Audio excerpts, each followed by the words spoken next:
Assalamualaikum warahmatullahi wabarakatuh dan salam sejahtera sahabat Humas Kominfo. Kembali lagi bersama saya Kepala Bidang IKP Dinas Kominfo. Kali ini kami hadir untuk satu podcast dan podcast ini secara spesial dan ini perdana juga kami bekerja sama dengan KPU Kabupaten Morowali Utara. Nah, kalau kita berbicara tentang KPU ini pasti tidak jauh-jauh dari yang namanya data ataupun juga pemilihan yang kemudian akan dilangsungkan, bahkan mungkin yang sudah berlangsung begitu. Nah, kali ini kami akan membahas seperti apakah kemudian data pemilih yang harus dievaluasi setiap periodenya begitu. Apalagi kalau kita baru berbicara tentang pileg ataupun juga tentang pilpres ataupun juga pilkada yang baru saja kita lakukan secara bersamaan begitu atau serentak di tahun 2024. Nah, kali ini tentunya ada monitoring dan evaluasi yang dilakukan oleh pihak KPU yang tentunya bekerja sama kalau berbicara data pasti dengan Dinas Kependudukan dan Pencatatan Sipil Kabupaten Morowali Utara. Nah, seperti apakah kemudian data-data pemilih ini terus diurai dan kemudian dibenahi secara berkelanjutan sehingga kemudian setiap warga dari Kabupaten Morowali Utara memiliki hak untuk melakukan pesta demokrasi nanti di 5 tahun yang akan datang lagi ataupun juga terhadap pemilihan-pemilihan yang kemudian akan dilakukan begitu. Nah, kali ini sudah bersama saya dua narasumber yang akan bergabung bersama kami di podcast Kominfo ataupun juga di podcast dari Kominfo bekerja sama dengan KPU dan Dinas Kependudukan Pencatatan Sipil. Yang pertama adalah Ibu Hartati, anggota KPU Morowali Utara. Beliau saat ini dipercayakan untuk memimpin divisi data dan perencanaan. Assalamualaikum warahmatullahi wabarakatuh. Sehat Bu Hartati? Alhamdulillah. Ya, Hartati SH tepatnya begitu ya. Ini sudah lama ini Bu berada di divisi data dan perencanaan Bu? Kurang lebih hampir 3 tahun. Hampir 3 tahun. Karena ya. KPU untuk kontrak 5 tahun. 5 tahun. Saat ini saya sudah menjabat hampir 3 tahun. 3 tahun. Dan itu ada di data dan perencanaan ya. Atau pernah ada di divisi yang lain juga? Dari awal saya sudah menjabat sebagai divisi perencanaan data dan informasi. Baik. Itu kalau tidak salah saya lagi 8 bulan kita menghadapi pemilu, kami masuk di KPU. Baik. Langsung memegang divisi data dan perencanaan. Baik. Dan juga narasumber kita yang kedua atau tamu kita yang kedua di podcast kali ini adalah Kepala Dinas Kependudukan dan Pencatatan Sipil Kabupaten Morowali Utara adalah Bapak Dr. Ranus Benhar Tandi Tialen. Pak Kadis, selamat pagi Pak Kadis. Pagi. Ya, sehat Pak Kadis? Ya, puji Tuhan. Ya, puji Tuhan, sehat Pak ya. Ini gimana Pak Kadis sibuk-sibuknya menjelang akhir tahun tapi masih harus juga berurusan dengan data-data begitu Pak Kadis. Ya, memang ini salah satu tusi dari Dukcapil ya Pak ya? Iya. Jadi kami kerja dari awal Januari itu sampai Desember Pak. Pelayanan khusus untuk masyarakat. Untuk masyarakat, terutama untuk pendataan, by name, by address begitu ya Pak ya? Untuk mendapatkan dokumen. Adminduknya. Oke, Adminduk disebut ya Pak? Administrasi Kependudukan. Baik, bersama dengan dua narasumber kita, sahabat Humas Kominfo, kita tentunya akan sekali lagi ini berbicara bagaimana kemudian data ini dipertahankan atau data ini kemudian dibenahi secara berkelanjutan sehingga tidak ada lagi warga Morowali Utara yang nanti tidak memiliki hak begitu ya untuk kemudian menyalurkan aspirasi mereka ketika adanya pilkada ataupun juga pileg dan pilpres yang dilakukan secara serentak. Saya akan langsung saja ke Bu Hartati dulu ya. Bu Hartati, kalau kita monef dulu nih Bu, kita monitoring evaluasi dulu nih Bu ya dari 2024 serentak kemarin dilakukan, apa yang kemudian menjadi bahan evaluasi dari KPU Morowali Utara sendiri terhadap pilpres, pileg dan pilkada? Ya, dari kami itu karena saya kalau tidak salah lagi 8 bulan. Lagi 8 bulan pemilu itu kami masuk di KPU, itu terpilih kemarin kami masuk di KPU dan saat itu juga lagi proses pendataan pemilih. Jadi lagi proses pendataan pemilih dan pada saat itu memang benar-benar lagi sibuk-sibuknya pendataan. Selang beberapa hari saya di KPU, saya harus membenahi beberapa persoalan yang yang sering kami temukan di lapangan ketika mendata itu, seperti contohnya ini pemilih TMS. Yang tidak memenuhi syarat Bu ya? Iya, pemilih TMS yang tidak memenuhi syarat ini ada beberapa kategori. Yang pertama itu kategori meninggal dunia, yang kedua kategori TNI Polri, yang ketiga kategori pindah keluar, itu sudah bukan warga Morowali Utara ya. Kemudian di bawah umur 17 Di bawah tahun. umur 17 Jadi tahun. problem yang sering kami temukan itu adalah kategori meninggal itu biasanya di data kami datanya masih hidup, tetapi fakta di lapangan orangnya sudah meninggal. Udah dikubur gitu. Jadi itu hampir setiap pemilu itu selalu kami temukan persoalan seperti itu. Dan itu kalau menurut saya itu mungkin karena partisipasi masyarakat yang memang dibutuhkan supaya dapat melaporkan diri bukan hanya di KPU tetapi juga di Dukcapil ketika ada keluarga yang meninggal itu agar datanya supaya bisa dicapil dihapuskan atau dihilangkan, karena ketika dari keluarga yang meninggal ini tidak melaporkan, datanya akan muncul terus di pendataan KPU, dan itu sebenarnya KPU sudah mengusahakan untuk menghilangkan pemilih tersebut untuk tidak diikut sertakan. Iya, diikut sertakan. Tetapi ketika di Dukcapil tidak menghapus penduduk tersebut, itu akan tetap muncul kembali seperti itu, karena seperti kita ketahui bahwa data kami itu adalah data yang berasal dari Dukcapil, berasal dari Dirjen Dukcapil, dari Kementerian Dalam Negeri dalam hal ini melalui Dirjen Dukcapil. Itu kami terima yang yang biasa dikenal dengan DP4. DP4 diturunkan ke KPU. Nah, ketika masyarakat tidak berpartisipasi untuk melaporkan diri ke Capil, disitulah datanya akan muncul lagi di KPU. Berarti evaluasi yang dilakukan Bu sejauh ini dari 2024 ini berarti banyak misdata ya Bu ya? Iya, seperti itu. Banyak misdata karena data DP4-nya yang kemarin yang diturunkan ini kemudian ada yang sudah meninggal, ada yang tapi masih dinyatakan hidup begitu di lapangan. Benar ya Bu ya, seperti itu. Oke, silakan Ibu, mungkin mau dijawab lagi. Jadi dari kami bagaimana cara untuk memperbaiki data tersebut, kami berkoordinasi dengan Dukcapil, dengan Tabe Pak Kadis ini mungkin hampir hampir tiap saat ya. Iya, saya komunikasi baik secara langsung ataupun via telepon untuk membantu KPU supaya bisa bagaimana data-data yang kami rasa ini memang kami masih perlu diperbaiki seperti itu. Baik, tapi sebelum saya ke Pak Kadis, terakhir Bu untuk sesi ini ke Bu Hartati. Evaluasi di 2024 semua oke begitu ya Bu secara data ya. Artinya pada saat pemilihan kemarin begitu Bu. Alhamdulillah pada pemilu awal di 2024 juga selang beberapa bulan setelah pemilu kami harus dihadapkan dengan tahapan pilkada kembali, dan itu kami memutakhirkan kembali data yang di pemilu kemarin. Alhamdulillah pada saat pilkada untuk untuk persoalan data ini, alhamdulillah di Mahkamah Konstitusi itu kami tidak disidangkan. Jadi tidak ada item persidangan untuk masalah untuk data ya. Tapi persoalan lain pada saat itu. Iya.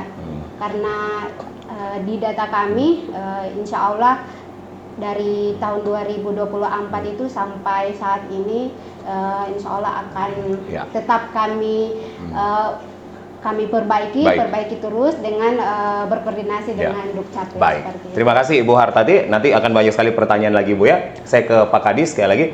Pak Kadis, data untuk sementara kalau kita melihat ada berapa jumlah penduduk Morot Pak yang wajib untuk memilih begitu Pak? Kalau data mungkin hitungan kasar aja Pak ya. Kalau jumlah penduduk secara keseluruhan itu 155.000 secara keseluruhan Pak. 142 jiwa. 155.142 jiwa. Ya. Gitu. Nah, hasil dari Monef evaluasi kemudian Pak di 2024 dari adanya pesta demokrasi seperti apa dari Dukcapil melihatnya begitu Pak?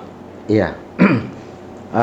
Ya memang benar apa yang disampaikan oleh Ibu Hartati dari KPU bahwa memang kita masih menemukan data orang yang sudah meninggal, tetapi di data masih hidup. Nah, masih bernyawa. Ya, inilah salah satu permasalahan Pak yang kita hadapi, karena ini seperti yang disampaikan oleh Ibu Hartati tadi bahwa masyarakat itu atau keluarga yang tidak melaporkan Pak, tidak melaporkan. bahwa keluarga saya ada yang meninggal, ya kan? Jadi tetap akan terbawa, Pak. Jadi kalau tiada laporan, itu data tidak bisa dihapus, Pak. Oke. Iya. Ya. Yang harusnya melaporkan siapa, Pak Kadis? Keluarga, Pak. Keluarga. Nah, jadi kemarin memang sebelum saya masuk di Dukcapil, ya kondisinya begitu. Banyak keluarga yang tidak melaporkan Ya, tapi anggota setelah keluarga. kami melakukan membuat semacam inovasi lewat WhatsApp, Dukcapil Menyapa, Oke. jadi semua persoalan yang ada di masyarakat itu dilaporkan lewat kepala desa melapor ke WhatsApp kami, Dukcapil Menyapa. Berarti jenjangnya keluarga melaporkan ke Kades masing-masing, Ya. dan kemudian diteruskan ke WhatsApp utama dari Dukcapil, Pak. Dukcapil. Jadi supaya kami bisa meneruskan ke pusat.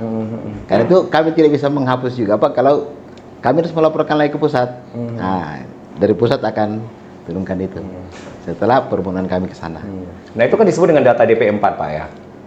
Ya. Itu DP4 kan Bagiannya KPU. sudah ada MOU antara Dirjen Dukcapil dengan KPU, Pak. Jadi KPU sudah bisa langsung Oke. ke Tapi Pak Kadis melihat ketika Pesta Demokrasi 2024 berjalan dengan baik, partisipasi warga pada saat itu tinggi, Pak, ya? Artinya sesuai dengan apa yang data yang dimiliki oleh Dukcapil sendiri, Pak, begitu, dari jumlah. Kalau kita lihat persentase kemarin, ya cukup baik, Pak. Cukup baik. Buktinya tidak ada komplain. Tidak ada ya kan? komplain. Tidak ada komplain dan tidak ada sidang waktu itu kan. Ya. Nah, itu menandakan bahwa Baik. kita ya termasuk sukses lah. Baik. Pak Kadis, kalau bicara tentang akses pelayanan dinas Dukcapil, itu apa saja, Pak, yang bisa diakses oleh warga, Pak, saat ini dari Dukcapil sendiri? Yang bisa diakses, Pak, ada inovasi kami juga yang namanya Sabit. Satu lahir, 5 dokumen terbit. Satu kelahiran, 5 dokumen terbit. 3 dari Dukcapil, 1 dari Faskes, 1 dari BPJS. Jadi Sabit, 1 lahir, 5 dokumen terbit, 5 Pak. dokumen terbit. 3 dari Dukcapil. Yaitu apa aja itu, Pak? Perubahan KK, akte lahir, lahir, dan kartu identitas anak, KIA. Kemudian dari Faskes, fasilitas pada saat persalinan, itu kan gratis, Pak. Semua gratis, dan kemudian dari BPJS. Nah, itu. Jadi dapat, Pak. Kemudian yang bisa diakses juga oleh masyarakat itu seperti kami memberikan atau jemput bola kalau ada yang kawin, Pak. Oke. Kami langsung memberikan akte kawin pada saat nikahan. Begitu juga kami menerbitkan akte kematian. Pada saat mau penguburan, kita langsung terbitkan, Pak. Iya. Baik. Jadi ini adalah akses yang menjadi inovasi dari Dukcapil, ya, mulai dari lahir, kemudian menikah, sampai meninggal, sampai kematian atau sampai meninggal. Ya, bahkan saya sendiri memang pribadi begitu, sahabat Kominfo, kalau lagi nge-MC wedding memang langsung aja begitu, Pak, ya. Ini akte pernikahannya langsung dibulirkan sama Dukcapil begitu, Pak. Ya. Inovasi yang luar biasa gitu, Pak Kadis. Baik, tapi Pak Kadis, kalau kita geografi dari Morowali Utara ini kan memang luas, Pak, ya. Artinya kan jangkauannya sebenarnya banyak tantangan, rintangan begitu, Pak. Banyak, 100-an desa ya mungkin, Pak, ya. 120 desa. 120 desa. Nah, itu 3 kelurahan. Gimana kemudian Pak Kadis bisa memetakan persoalan-persoalan rintangan geografis, Pak? Jadi daerah kita ini, Pak, ada yang di pulau, ada yang di pedalaman. Atau di dataran atas. Betul. Jadi yang kami lakukan itu ya jemput bola langsung ke bawah, kemudian kami lihat kalau umpama, karena kami tidak bisa berbuat, Pak, bekerja kalau tidak ada jaringan. Berarti jadi kami harus melihat kira-kira di sini yang ada jaringan, baru kita pusatkan pelayanan di situ. Tapi kemarin puji Tuhan dari Kominfo memberikan pinjaman kami Starlink. Inilah kolaborasi. Itu kolaborasi. Jadi kami bisa melayani, Pak, dengan baik. Baik, kolaborasi lintas instansi, lintas instansi. OPD gitu ya. Lintas OPD, Baik, ya. saya kembali ke Bu Hartati. Bu Hartati, ini problem-problem yang sering muncul dalam pendataan pemilih, salah satunya memang adalah warga yang sudah meninggal, tapi di KK masih dinyatakan hidup begitu Bu ya. Nah ini kan saya punya catatan Ibu. Banyak masyarakat yang kemudian tidak membuat laporan data meninggal begitu Bu. Ya, makanya muncul terus di Iya. DP4. Nah, itu kenapa kemudian ketidaksadaran warga untuk hal ini begitu Bu Hartati? Apa yang menjadi poin evaluasinya begitu Bu? Ya, seperti yang saya sampaikan tadi, di sini memang kita dibutuhkan partisipasi masyarakat Ya. atau kesadaran masyarakat Oke. untuk melaporkan dirinya jika ada keluarga yang sudah meninggal. Karena di sini saya rasa itu untuk partisipasi dalam pemilihan itu bukan hanya dinilai dari pada saat yang bersangkutan, pada saat masyarakat datang memilih di Ya. TPS, tetapi bagaimana juga partisipasi masyarakat itu untuk mengikuti dari awal tahapan pemilu dengan cara ikut serta dalam pendataan pemilih, seperti ketika ada perubahan data penduduk itu segera melaporkan diri ke Dukcapil ataupun di KPU, karena perubahan data penduduk itu sangat berpengaruh kepada data pemilih kami. Ketika data penduduk masyarakat ada perubahan, itu harus juga Ya. KPU ketahui seperti itu, karena itu bisa mempengaruhi, bisa saja data kami berbeda dengan data penduduk seperti itu. Nah, itu kalau tadi melihat apa yang sudah disampaikan oleh Pak Kadis, harusnya ini kan bisa bersinergi ya Bu ya. Iya, betul. Karena Dukcapil sendiri punya inovasi yang luar biasa begitu ya. Tapi memang sejauh ini KPU dan Dukcapil terus berkomunikasi Bu ketika adanya pilkada serentak begitu ya Bu ya. Alhamdulillah dari KPU dengan Dukcapil ini sampai saat Ya. ini masih terjalin bagus, Harmonisasinya. iya, harmonis, kolaborasinya, kerjasamanya, Ya. karena saya saat ini lagi pendataan pemilih berkelanjutan. Ya. Itu hampir setiap hari Hampir saya setiap hari. menghubungi Ya. ke Capil untuk memastikan data penduduk Baik. ini apakah benar-benar sudah valid Baik. ataupun ada yang bisa diperbaiki, karena seperti kita ketahui bahwa Capil ini adalah penanggung jawab Ya. penuh data penduduk. Jadi ketika data yang kami miliki itu ada masalah, pasti saya larinya ke Capil. Larinya ke Capil. Iya. Berarti Pak Kadis jangan bosan-bosan ya Pak ya, Iya. menerima telepon atau WhatsApp nih dari KPU begitu. Baik, Bu, di sini Bu Hartati saya juga punya catatan pemilih sulit ditemukan. Nah, itu gimana itu Bu kalau kasus-kasus ini Bu? Ya, pemilih sulit ditemukan ini biasanya seperti kita ketahui bahwa daerah kita ini adalah daerah urban, Ya. wilayah tambang yang cukup banyak penduduk yang keluar masuk. Nah, di sini biasanya ketika petugas kami Pantarli mendata, ini kan penduduk di Morowali Utara ini, penduduk masuk biasanya itu datang datang mengambil KTP Adminduk di Dukcapil dengan alamat seperti saya kasih contoh alamat Kolonodale, Ya. tapi tinggalnya di Bunta. Di Bunta. Sehingga itu sangat menyulitkan Baik. petugas kami untuk menemukan pemilih tersebut. Oke, Dan berarti itu ada definisi sulit ditemukan Bu ya, bukan sulit ditemukan lagi berkebun atau lagi apa, tapi sebenarnya yang urban ini Bu, keluar iya, masuknya. yang keluar masuknya penduduk ini. Oke. Bahkan bisa dibilang itu ribuan. Pada Ribuan, saat iya, iya. pemilu pilkada kemarin itu kami sangat kesulitan dengan penduduk-penduduk yang berpindah-pindah, iya, pendatang seperti itu, karena hampir tidak ditemukan di alamat yang sesuai dengan data kependudukannya seperti itu. baik. Ribuan kami tidak temukan, dan itu imbasnya sampai pada saat pemilihan, di pemilihan 3 hari lagi pemilihan, kami membagikan C6 yang biasa dikenal itu dengan panggilan memilih, itu tidak ditemukan juga orangnya. Jadi kami tidak temukan pada saat mendata, Iya. kami juga tidak temukan pada Iya. saat membagikan. Seperti Apa karena mungkin sudah pindah lagi nih Bu? Ya. Ya, resign dari pekerjaan di tambang, pindah ke kota asal, mungkin begitu kali Bu ya Ya, faktornya ada ya. juga seperti itu.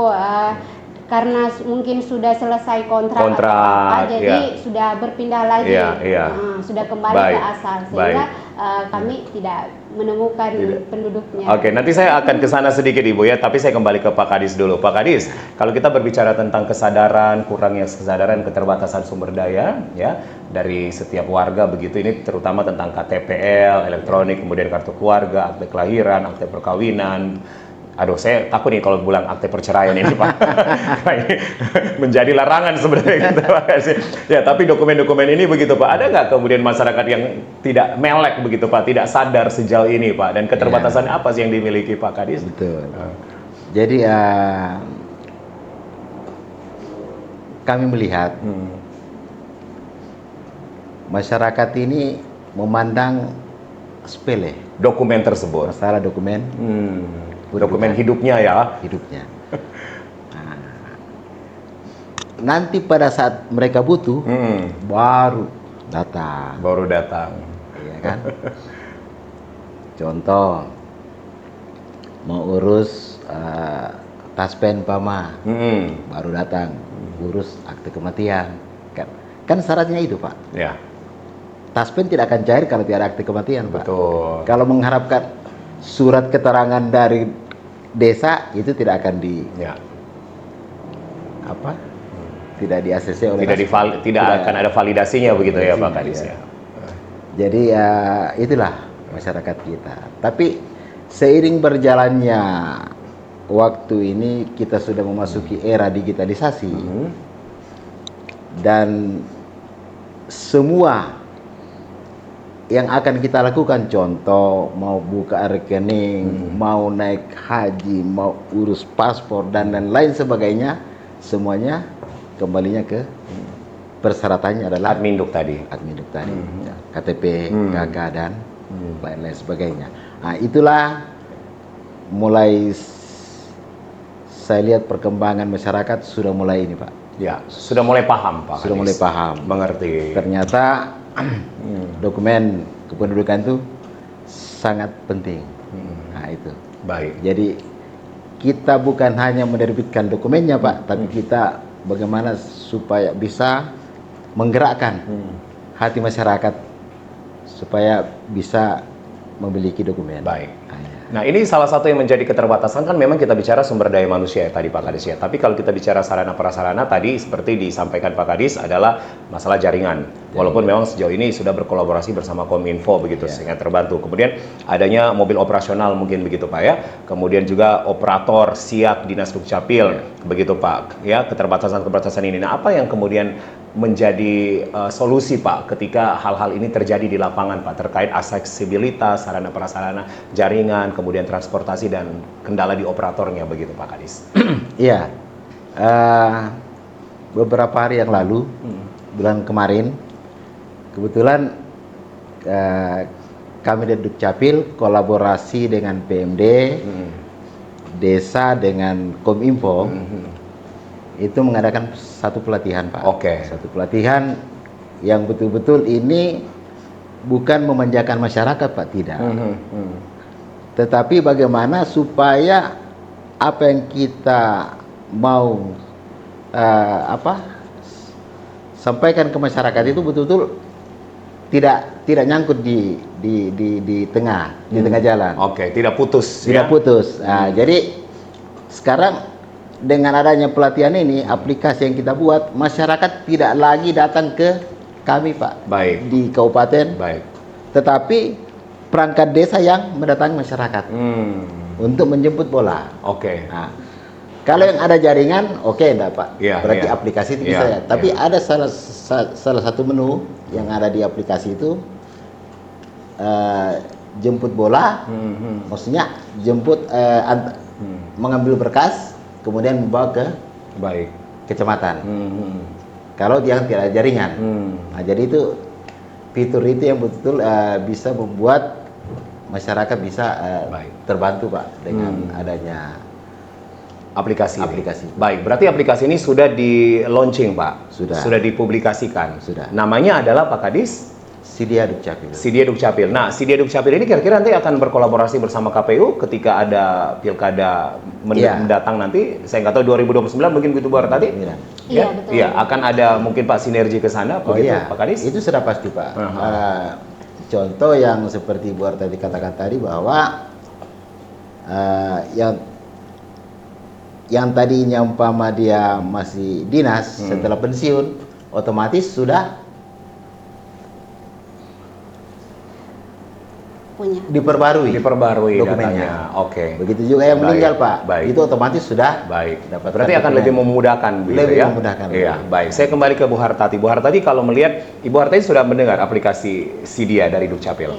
Iya. Apakah ini akan ada jalinan kolaborasi nantinya Bu untuk kemudian membantu data dan rencana yang dibutuhkan oleh KPU Bu? Saya rasa ini aplikasi Sidia ini bagus sekali, terobosan terbaru dari Dukcapil. Itu sangat membantu sekali karena kita ketahui bahwa penduduk ini banyak yang daerah-daerah yang sulit dijangkau. Itu saya rasa itu memudahkan penduduk-penduduk yang lainnya untuk bisa mengupdate kembali data penduduk yang ada di mengupdate kembali datanya masing-masing seperti itu. Jadi kalau Bu Hartati mendengar tadi Pak Kadis sering jemput bola, KPU sendiri pun juga begitu ya Bu ya, kalau terkait data Bu ya. Artinya tidak mengharapkan data yang dikirim by sistem aja, tapi mungkin ada ke lapangan gitu, observasi langsung gitu Bu. Iya, sejauh ini KPU pada saat tahapan itu kami punya petugas di kecamatan dan juga desa. Jadi ketika ada persoalan data ataupun ada yang perlu kami perbaiki, itu kami menghubungi petugas yang ada di desa dan di kecamatan. Kemudian petugasnya tersebut memberikan informasi ke kabupaten. Jadi kami rasa tanpa kami perlu turun langsung di kabupaten, itu sangat mudah untuk mendapatkan data. Karena kami memiliki perpanjangan tangan seperti itu. Berarti sebenarnya alur pendataan ini sebenarnya sudah terstruktur dengan baik Bu ya? Dari desa, kemudian ke kecamatan, dan kemudian ke kabupaten, dan kemudian langsung ke KPU. Baik, Bu Hartati, saya punya catatan lagi. Pemilih tidak memegang adminduk. Ini yang juga menjadi problem yang muncul begitu Bu. Nah, ini terkait dengan pertanyaan saya sebelumnya ke Pak Kadis gitu, karena kurangnya kesadaran warga untuk tidak memiliki KTPL misalnya begitu. Nah, KPU sendiri pun juga melihatnya begitu Ibu ya? Iya, betul. Ketika pemilih tidak memiliki KTPL, itu bisa menyulitkan kami juga dalam pendataan, karena dalam mendata kami mencocokkan KTP ataupun KK. Jadi di pendataan kami itu sangat banyak juga problem seperti itu ditemukan, terutama di daerah pedalaman. Itu di daerah pedalaman itu kami rasa itu masih ada pemilih yang tidak punya KTPL ataupun pemilih yang tidak memegang KTPL. Ketika petugas kami datang, biasanya itu pemilih ini contohnya suku Wana yang ada di seberang itu, banyak sekali agak jauh Bu ya untuk diakses begitu. Itu petugas kami ketika datang itu mereka tidak memegang adminduk sama sekali seperti itu. Jadi banyak kasus seperti itu sehingga menyulitkan kami untuk mencocokkan data. Coklitnya begitu. Itu menjadi salah satu problem juga dari kami, karena kami dalam mencocokkan data itu menggunakan KTP ataupun KK seperti itu. Baik, Pak Kadis, sekali lagi Pak, geografi kita ini kan luas Pak ya, sudah sampai dikatakan Ibu Hartati seperti suku Wana yang mungkin ada di Menyoe ya Pak ya, kalau saya tidak salah yang berada di seberang sana. Nah, jemput bola sudah dilakukan Pak Kadis, kemudian juga melibatkan lintas OPD juga sudah dilakukan. Ada nggak kemudian hal-hal lain yang ketika Dukcapil turun Pak ke lapangan ini menjadi salah satu rintangan begitu Pak, dan tantangan yang berat gitu Pak, terutama warga yang berada di luar yang susah dijangkau Pak? Iya.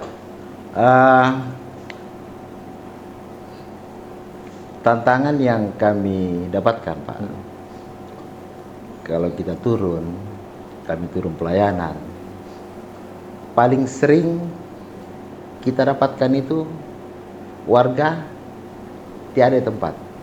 Padahal ini sudah diumumkan di gereja, sudah sosialisasi di WA mungkin begitu Pak ya, kalau baca WA desa, sudah di segala macam Pak yang kita sudah lakukan. Tapi ya susah juga Pak ya. Karena ini orang mau mencari Pak, Ya. mau cari makan. Area mereka di kebun mungkin Pak ya. Contoh yang di dataran atas, ya kan. Pada saat kita datang, yang bersangkutan tidak di tempat. Padahal kita mau pindahkan alat tidak mungkin Pak, Iya. ya kan. Karena cuma di situ yang ada jaringan. Oke. Itu contoh. Jaringan ini faktor utama begitu Pak Kadis. Paling vital Pak Paling vital. untuk Dukcapil. Kami tidak bisa berbuat apa-apa tanpa jaringan. Ya. Nah, tapi itu tadi dengan adanya pelatihan tadi Pak, Hmm. yang tiada jaringan, perangkat desa menjemput berkas sama masyarakat, perangkat desa bawa ke kecamatan, kemudian diteruskan ke kami. Nah itu solusi yang Ya. di Berarti yang kami solutif buat. begitu Pak ya, dijemput. Ya. Jadi mudah-mudahan Bu ke depan permasalahan yang kita dapatkan tidak terjadi lagi. Oke, berarti ini bisa jadi evaluasi kalau nanti adanya pesta demokrasi nih ya. 2029 akan terjadi lagi Bu ya, karena kita belum tahu nomenklatur terbarunya itu Bu ya. Iya. 2020 Bisa dibocorkan apakah kita tetap dengan pilkada serentak berarti nanti Bu? Pasca putusan di MK itu 2029 kita mulai tahapan kembali. Tahapan kembali. Iya, Berarti itu masih serentak semua Bu ya? masih serentak, cuma kemungkinan akan berubah pemilihannya yang sebelumnya itu pilpres itu digabung dengan pemilihan gubernur. Oke. Pemilihan Ya. dewan pileg legislatif. Ya, sekarang saat ini mungkin akan berubah seperti itu, pemilihan nasional dan pemilihan lokal atau daerah seperti itu. Baik. Jadi Akan dipisah nanti, Bu? Iya, akan dipisah, kemungkinan besar akan dipisah pasca putusan itu pemilihan nasional sendiri, Oke. kemudian pemilihan lokal ataupun daerah itu sendiri. Baik. seperti itu. Range waktu nanti jauh begitu dari nasional kemudian lokal daerahnya Bu, atau mungkin bisa di-spill nih Bu? Ya, kalau range waktu itu kita masih menunggu. Oke, masih menunggu PKPU lagi, Bu, ya? PKPU lagi. Baik. Yang pasti untuk pasca putusan MK Ya. kemarin itu pemilihan dirubah. Ya, Yang ya. tadinya itu pemilihan legislatif dan eksekutif dan Ya, legislatif. ya.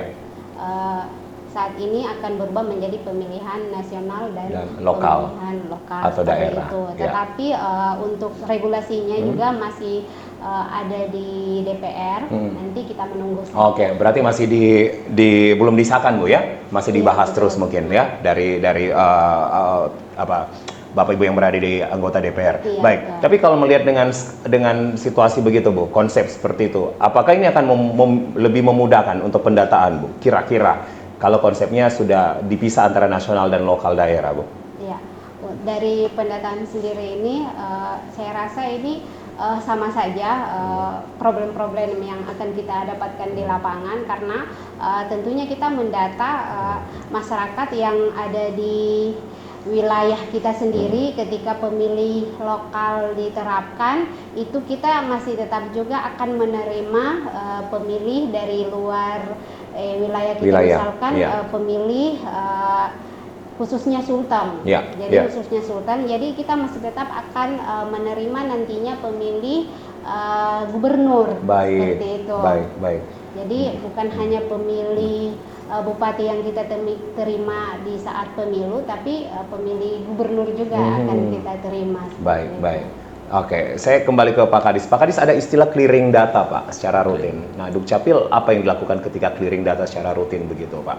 Iya. Jadi setiap ada data yang bermasalah, kita selalu berupaya bagaimana supaya kita selalu clearing data. Oke. Nah, jadi supaya bisa data itu bisa boleh kata bersih dan bisa digunakan. Contoh seperti ada nik ganda, data ganda. Data ganda, nah itu Ya, nih ganda. itu kan Sering terjadi ya Pak Kadis ya? Sering terjadi Pak. Oke. Dalam 1000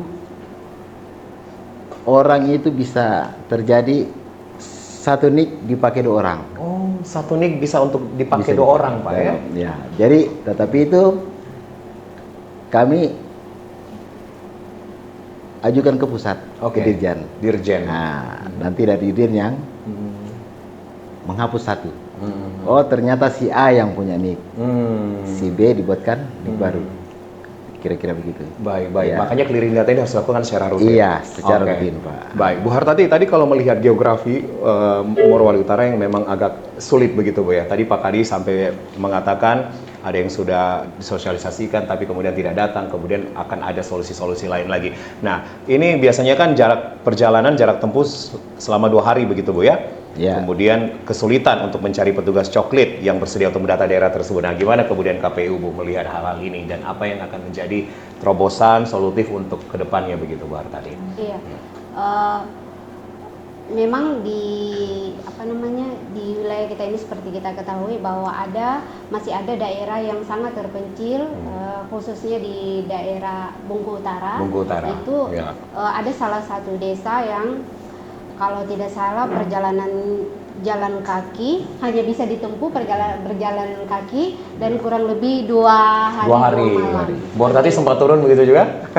Atau Saya anggota ya? belum. Oke, Ya. baik. Jadi di situ sedikit agak kesulitan Ya, ya. dari kami KPU untuk merekrut petugas yang bersedia untuk mau turun mendata di daerah tersebut. Sehingga kemarin kami pada saat merekrut petugas sampai selesai waktu perekrutan itu tidak ada petugas yang bersedia karena jarak tempuh yang Jarak tempuh sampai 2 hari iya. begitu, Bu ya? Iya, jarak tempuh Iya. yang cukup jauh sehingga kami itu agak lama bisa Ya. menemukan masyarakat yang mau bersedia untuk naik ke atas mendata ataupun petugas di TPS. Dan pada saat itu alhamdulillah kami juga sering berkoordinasi Baik. dengan pemerintah desa sehingga pemerintah desa mencarikan solusi siapa yang bisa ditugaskan untuk datang mendata di atas. Seperti Berarti ini itu. sama saja ya sebenarnya, Bu ya? Iya. Ya, kesulitan yang dihadapi oleh Dukcapil dan KPU sehingga ada jalan-jalan keluar Iya. gitu ya, mendatangi petugas desa langsung begitu ya, Pak Kadis. Baik, Bu, ini kalau Bu Hartati lagi. Regulasi yang terkait umur 17 tahun, Ibu ya. Ini ada regulasi KPU dan Pemda yang berbeda dalam pendataan pemilih KPU, mendata pemilih yang sudah berusia memenuhi syarat sebenarnya 17 tahun. Itu perbedaan apa yang biasa sering terjadi begitu, Bu? Ya, itu regulasinya termasuk salah satu tantangan juga dari kami terkait regulasi ini karena ada perbedaan regulasi antara KPU dengan Pemda sendiri ini, yang mana kami dari KPU ketika mendata pemilih itu syaratnya yaitu berusia 17 tahun ke atas. Ke atas. Atau Berarti sudah 17 plus 1 hari, Bu ya?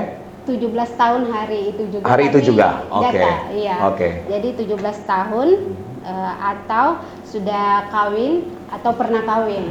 Seperti itu. Itu MS sebenarnya, Bu? Iya, Memenuhi memenuhi syarat. Iya, Jadi iya. itu salah satu syarat kami dalam pendataan pemilih. Nah, ketika kami menemukan pemilih yang sudah kawin atau pernah kawin di bawah umur 17 tahun, Nah. itu kami harus data seperti itu. Kategorinya MS itu, Bu? Kategorinya MS karena iya. sudah pernah kawin, Menikah. ya, karena sudah menikah. Hmm. Seperti itu. Jadi di KPU penduduk tersebut didata, tetapi di Pemda. sendiri penduduk tersebut ketika belum 17 tahun belum layak KTP, mendapatkan KTP begitu ya, Pak seperti Kadis, ya, itu. perbedaan ini. Sedangkan syarat utama kami dalam mendata itu adalah memiliki KTPL, seperti itu. Baik, baik. Nah, itu gimana, Pak Kadis? Ada perbedaan begitu, Pak Kadis? Iya.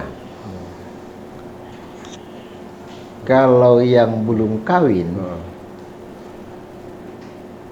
Belum kawin tak? belum 17 tahun, Iya. ya berarti belum bisa kan? Kecuali dia 17 tahun. Ya. Tapi kalau dia sudah kawin, itu bisa. Oke. Kalau dia sudah kawin Baik, baik. atau pernah kawin, Baik, baik. ya kan? Nah, berarti ini nanti akan dievaluasi ya, Bu ya, perbedaan ini ya, perbedaan pandangan ini, Pak Kadis mungkin, Bu Hartati, ke depannya. Ya coba, saya juga baru tapi mendengar yang saya ini tahu ya? kalau dia sudah kawin, itu sudah berhak. Berhak, oke. Iya. Walaupun belum 17 tahun begitu. Iya. Iya. Gimana itu Bu Hartati? Mungkin, tapi ini kan bukan hanya di Morowali Utara saja begitu Bu ya. Iya. Semua kota kabupaten Semua provinsi kota. mengalami ini biasanya. Iya. Saya sering mendengar ini Bu. Nah, gimana dari KPU sendiri Bu kemudian? Dari KPU memang dalam mendata seperti itu. Oke. Ya.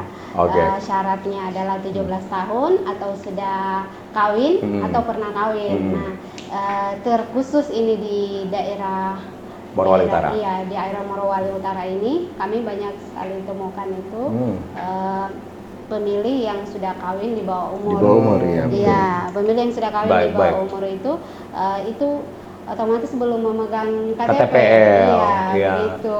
Padahal Masih, pendataan KPU harus ada KTPL karena ada NIK-nya gitu ya Bu ya. Oke. Masih memegang kakak yang Iya. bersama keluarga Ayah masing-masing, ibunya. orang tua masing-masing Baik, seperti baik, itu. baik. Kemudian begitu juga untuk mendapatkan buku nikah di KUA itu harus 17 tahun kalau tidak salah untuk buku baik, nikah. baik, Jadi baik. mereka itu kalau menikah secara resmi mungkin belum bisa karena belum 17 tahun Baik. begitu. Iya, jadi undang-undang perkawinan itu bukan 17 tahun, Bu, tapi dia harus 19 tahun. 19 tahun Pak 19 justru? tahun. Oke. Laki-laki dan perempuan. Perempuan. Iya. Oke, ya. Tapi ini kan sebenarnya sekali lagi bukan permasalahan kabupaten ini saja, tapi memang permasalahan yang Ya. sering muncul Mungkin. ya ketika pilkada hadir begitu, dan ini memang di semua daerah begitu ya. Baik, Pak Kadis, kita sudah mendengar banyaknya layanan aplikasi yang sudah dilakukan oleh Dukcapil, sudah di launching aplikasi Sidia. Ya, kebetulan kami juga sempat hadir pada saat itu dan menyaksikan secara langsung Bupati Morowali Utara dan Wakil Bupati juga hadir, dan juga dari Dirjen Pak ya, dari Kementerian pun juga hadir, dan ini memberikan respon yang luar biasa Pak ya. Bahkan ada sabit juga tadi sudah disampaikan, Dukcapil menyapa Pak Kadis dengan berbagai inovasi dari semua platform media yang sudah digunakan oleh Dukcapil. Kira-kira ini memang menjadi satu kekuatan dari Dukcapil Morowali Utara untuk pendataan-pendataan seperti ini begitu Pak Kadis. Iya. Dengan adanya pelatihan yang cukup baik ini, tentunya ya kita berharap ke depan agar sepanjang aplikasi ini digunakan sesuai dengan peruntukannya, saya yakin Pak, saya sangat yakin semua permasalahan yang menyangkut dokumen Ya. Dukcapil, Adminduk itu akan terselesaikan. Baik. Ya. Tapi Pak Kadis melihat aplikasi Sidia khususnya Pak, ini kan digitalisasi Pak ya. Ini banyak kemudian yang sudah tahu begitu Pak dan menggunakan aplikasi ini. Iya. Gitu. Pak Kadis melihatnya sejauh apa progresnya setelah di launching di beberapa bulan lalu di Palu Pak? Iya. Setelah di launching beberapa bulan yang lalu, respon dari masyarakat sangat baik. Baik, oke. Karena dengan adanya aplikasi ini yang diluncurkan oleh hasil kolaborasi 3 dinas ini, itu masyarakat apa ya? Ya, perasaan itu wah gitu. Oke. Karena baik, apa ya? baik. Ya. Kami tidak perlu harus datang, Ya, kan, baik. tidak mengeluarkan biaya. Namun dokumennya gratis, tetapi tidak akan mengeluarkan biaya. Jadi lebih efisien Pak ya. Lebih efisien, Ya. efektif dan Ya, karena dinas-dinas juga sekarang efisiensi anggarannya Pak ya. Ya. Jadi warga juga ini harus begitu ya, harus apa istilahnya Pak, bisa bersama-sama melakukan Ya. efisiensi waktu, efisiensi biaya begitu ya. Baik, Bu Hartati, kalau kita melihat Dukcapil Bu yang sudah banyak bekerja sama dengan berbagai instansi, stakeholder, KPU pun juga begitu Bu ya. Artinya Kecapil oke, PMD, bagaimana Bu, Bawaslu dan kemudian juga instansi lainnya Bu. Ya. Iya, apa namanya, dari KPU ini tentunya itu sangat membutuhkan kerjasama atau kolaborasi dengan Pemda, terkhusus Dukcapil, begitu juga dengan pemerintah desa yang kita ketahui bahwa Pemda ini adalah pintu masuk Ya. penduduk untuk mendapatkan informasi keluar masuknya penduduk itu di desa Di seperti desa, itu. ya, Begitu ya. juga di Bawaslu.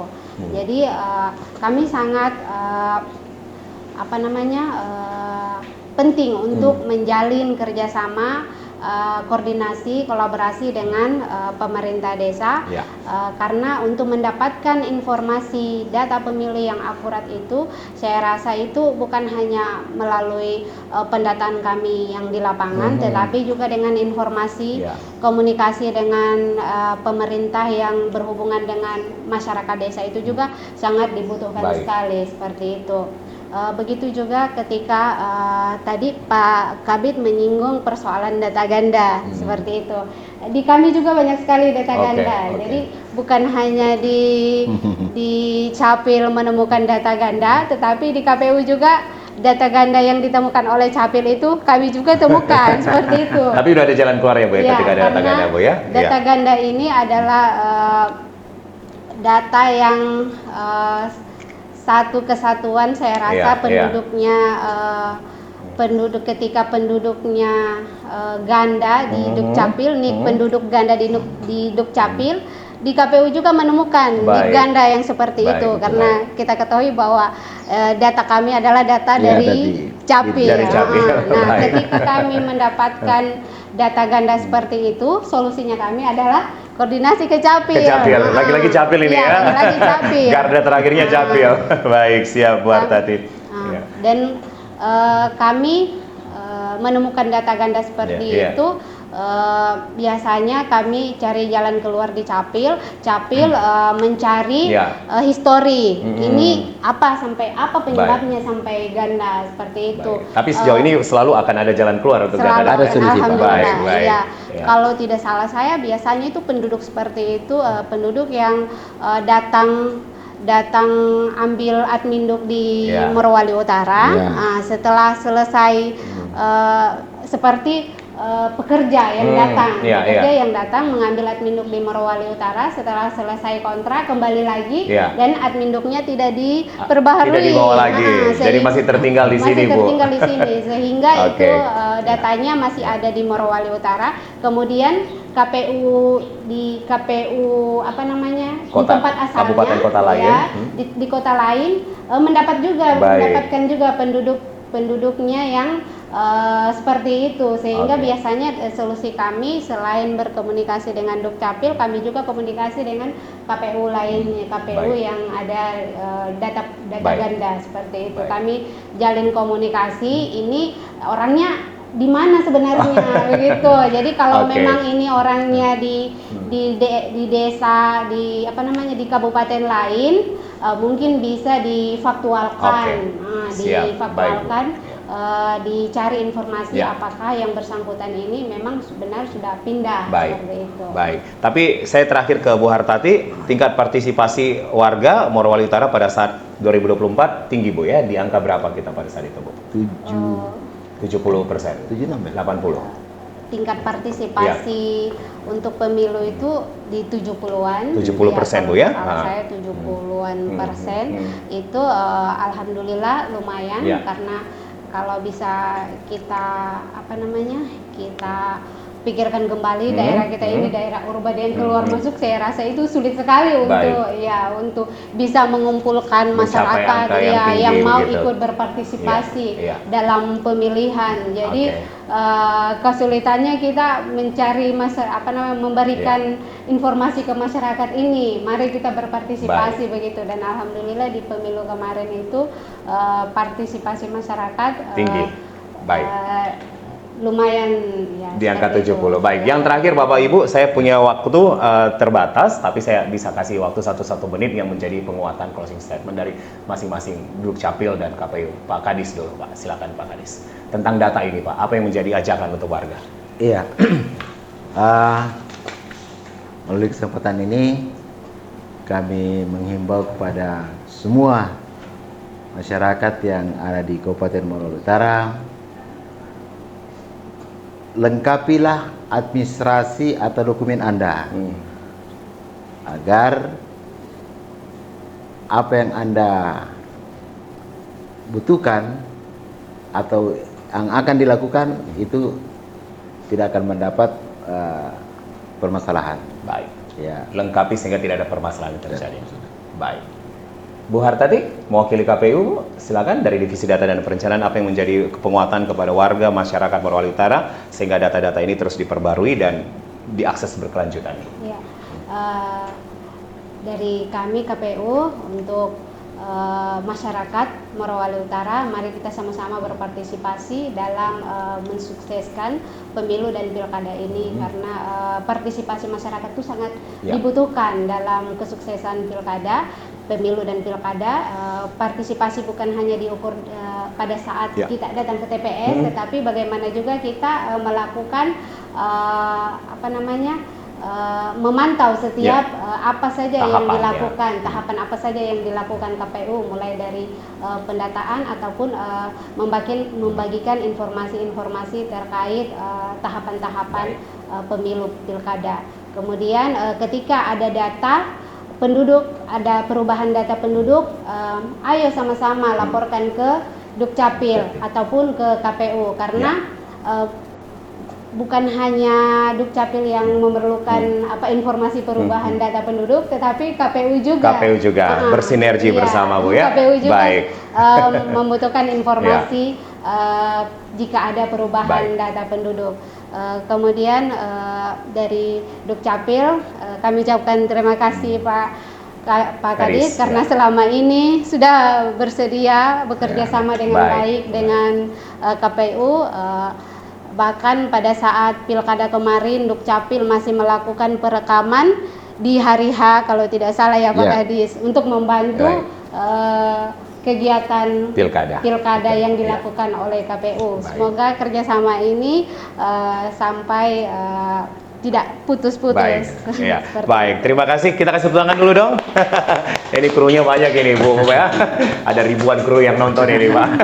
Baik, terima kasih Pak Kadis Dukcapil Morowali Utara, Dr. Andus Benhartandi Tialen, Ibu Hartati SH, terima kasih dari KPU Kabupaten Morowali Utara, anggota KPU tepatnya, Divisi Data dan Perencanaan. Kita bersinergi bersama Bu ya, bersama Kominfo juga tentunya ya, untuk mempublikasikan hal-hal yang terkait apa yang menjadi tugas dan pokok dari KPU dan juga Dukcapil. Ya, sahabat Kominfo, saya Julius Efrain pamit. Terima kasih Anda sudah menyaksikan podcast ini dan kita akan ketemu lagi di podcast selanjutnya dengan topik-topik yang menarik lainnya. Wassalamualaikum warahmatullahi wabarakatuh dan salam sejahtera. Sampai jumpa. Boleh tepuk tangan dulu Bu. Ya. Kita salaman Ibu. Pak Kadis, makasih. Ya.